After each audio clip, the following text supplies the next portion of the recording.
Je t'ai mis au creuset, mais non pour retirer de l'argent. Je t'ai éprouvé dans la fournaise de l'adversité. Ésaïe 48, 10. De prime abord, ce verset n'est pas très réjouissant, car personne n'aime l'affliction. Le Seigneur dit, voici, je te purifierai, parce qu'il désire que nous soyons saints comme il est saint. Le but le plus élevé de Dieu, c'est de nous rendre participants de sa sainteté. C'est pourquoi nous devons passer par de nombreux feux d'affinage. L'or ne peut être affiné que par le feu. Bien plus, le feu doit agir par-dessus et par-dessous. De même, les perles et les diamants doivent subir de grandes pressions et souffrances pour devenir ce qu'ils sont. Lorsque Dieu nous choisit, il nous place devant une norme très élevée, car il désire que nous soyons saints, sans tache ni souillure d'aucune sorte.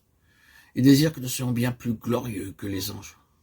C'est pourquoi il nous fait passer par une fournaise d'affliction.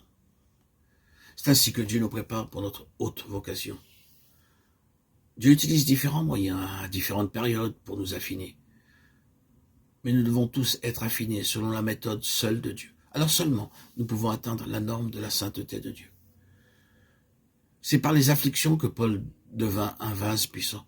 Je ne pense pas que Dieu utilisa quelqu'un autant que lui. Le Seigneur accomplit une œuvre très profonde en Paul, et c'est à travers tous ces feux d'affinage que le Seigneur le purifia et lui enseigna beaucoup de vérités profondes.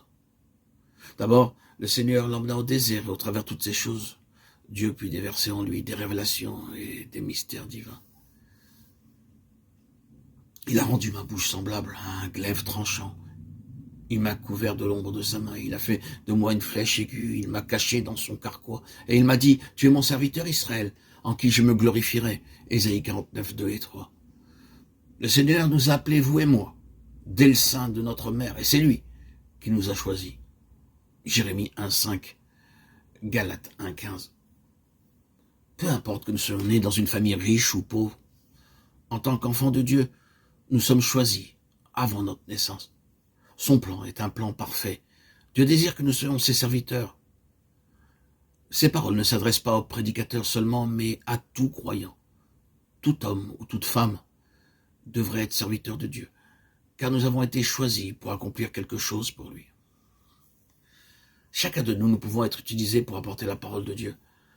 Si nous croyons que Dieu peut nous utiliser comme son porte-parole pour aider des personnes en difficulté, pour les encourager et les sauver, nous pouvons utiliser la parole dans la prière. Si de nous-mêmes, nous ne pouvons rien dire, vous pouvez être utilisé parmi vos amis en leur communiquant quelques paroles de la Bible qui sont d'un grand profit à quelqu'un dans la tristesse, les larmes et la détresse. Demandez au Seigneur de vous donner un message pour quelqu'un et de vous utiliser comme son porte-parole. Entre les mains de Dieu, les paroles d'un croyant sont comme des flèches aiguës cachées dans un carquois. Nos paroles doivent être comme cela. Ne prononçons pas des paroles oisseuses.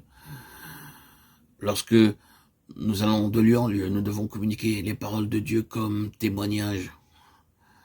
Lorsque nous entrons dans sa présence, disons, je suis ton serviteur, Seigneur, enseigne-moi, afin que je sois utilisé pour prier ou pour témoigner pour toi, pour aider les autres, en les encourageant et en les fortifiant.